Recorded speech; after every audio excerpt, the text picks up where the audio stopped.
Bonjour, alors j'espère que vous allez bien et que vous êtes vraiment prêts pour faire cette série d'exercices, c'est QCM avec moi. Alors le sujet d'aujourd'hui, c'est la chaîne alimentaire, flux de matière et flux d'énergie. Allez, c'est dans quelques secondes. Surtout, ne regardez pas la correction. Ne vous hâtez pas de regarder la correction. Faites d'abord les exercices et ensuite regardez la correction. Et surtout, apprenez les définitions. Je vous ai concocté des définitions qu'il faut absolument apprendre par cœur. Allez, c'est parti.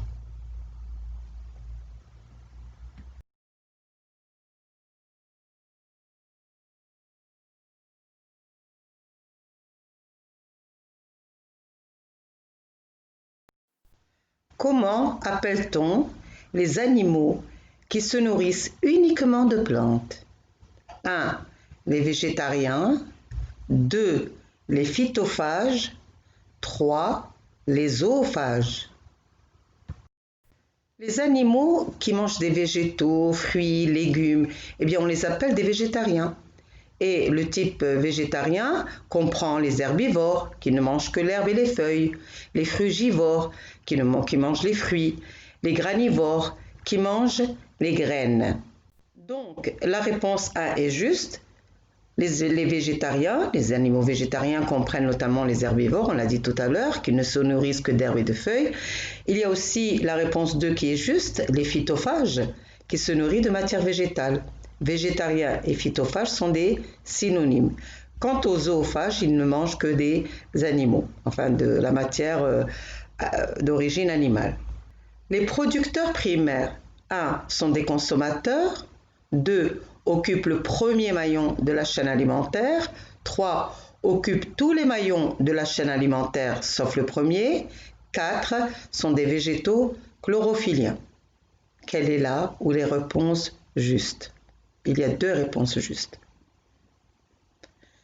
Eh bien, les producteurs primaires sont des consommateurs? Non, ils ne consomment pas parce que quand on dit consommateur, ça veut dire qu'on consomme la matière organique.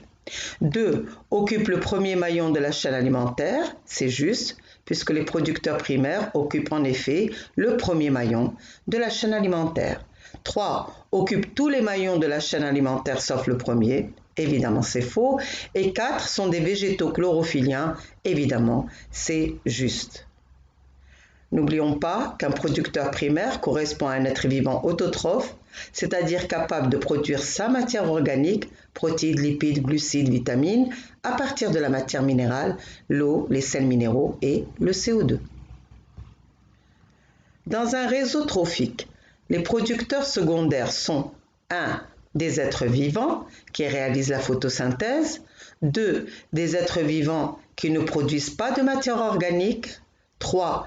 des producteurs de matière organique à partir de la matière minérale et 4. aussi des consommateurs de matière organique. Il y a une seule réponse juste, laquelle? Eh bien, les producteurs secondaires ne peuvent pas être des êtres vivants qui réalisent la photosynthèse. Ceux qui réalisent la photosynthèse sont des producteurs primaires. 2. Des êtres vivants qui ne produisent pas de matière organique, eh bien non, c'est en contradiction avec la question, les producteurs secondaires. 3. Des producteurs de matière organique à partir de la matière minérale, non, ça c'est pour les végétaux verts. Et 4. Aussi des consommateurs de matière organique, évidemment, la 4 est juste, puisque les producteurs secondaires ne peuvent produire leur matière organique qu'à partir de leur nourriture, de la consommation de matière organique. Les producteurs secondaires occupent tous les maillons de la chaîne alimentaire, sauf le premier. 2. sont des consommateurs, 3. occupent le premier maillon de la chaîne alimentaire et 4. sont des végétaux chlorophylliens. Alors là, c'est comme tout à l'heure. Eh bien, quelle est la réponse juste? La réponse juste, c'est la 1 et la 2. Les producteurs secondaires occupent tous les maillons de la chaîne alimentaire sauf le premier, puisque ce sont des producteurs secondaires et non primaires. 2 sont des consommateurs de matière organique pour produire leur matière organique. 3 occupent le premier maillon de la chaîne alimentaire, c'est faux. Sont des végétaux chlorophylliens, c'est évidemment faux. Les omnivores occupent 1. Le premier maillon seulement de la chaîne alimentaire, 2. Le deuxième maillon seulement de la chaîne alimentaire, 3. Tous les maillons de la chaîne alimentaire sauf le premier, et 4. Tous les maillons de la chaîne alimentaire. Alors là, il n'y a qu'une seule réponse juste. Évidemment, c'est la 3. La 1 est fausse parce que les omnivores n'occupent pas le premier maillon. Ce sont les producteurs primaires, c'est-à-dire les plantes qui occupent le premier maillon, les plantes vertes. 2. Le deuxième maillon seulement de la chaîne alimentaire, c'est faux. Ils peuvent occuper aussi bien le troisième maillon que le quatrième, etc. 3. Tous les maillons de la chaîne alimentaire sauf le premier, oui, ils peuvent occuper tous les maillons de la chaîne alimentaire, mais bien sûr sauf le premier. Et ils occupent tous les maillons de la chaîne alimentaire? Non, puisqu'ils n'occupent pas le premier maillon de la chaîne alimentaire. Tous les êtres vivants non chlorophylliens, 1. Sont des producteurs de matière organique uniquement, 2. Sont des consommateurs de matière organique uniquement, 3. Sont des consommateurs et des producteurs de matière organique. Quelle est la réponse juste? Il n'y en a qu'une seule. Alors, n'oublions pas que ce sont des êtres vivants non chlorophylliens, donc ils sont hétérotrophes. 1. Sont des producteurs de matière organique uniquement? Non, ils sont aussi des consommateurs. 2. Sont des consommateurs de matière organique uniquement? Eh bien non, ce sont aussi des producteurs de matière organique. Et bien sûr, la 3, c'est elle qui est juste, sont des consommateurs de matière organique et des producteurs de matière organique à partir de ce qu'ils ont consommé. Donc la 3 est juste. La chaîne alimentaire commence avec 1. Les végétariens, 2. Les carnivores, 3. Les omnivores, 4. Les plantes chlorophylliennes. Une seule réponse bien sûr juste. Évidemment, oui, c'est la 4. Bon, sans commentaire, les plantes chlorophylliennes occupent le premier maillon de la chaîne alimentaire. Dans la représentation d'une chaîne alimentaire, la flèche signifie 1. Est plus petit que, 2. Se déplace dans cette direction, 3. Est mangé par. Bon, question facile. Bien sûr, la flèche signifie est mangé par et non pas mange. Il ne faut pas confondre. Les décomposeurs du sol sont par exemple 1. Les herbivores, 2. Les bactéries, les vers de terre, etc. 3. Les racines des plantes.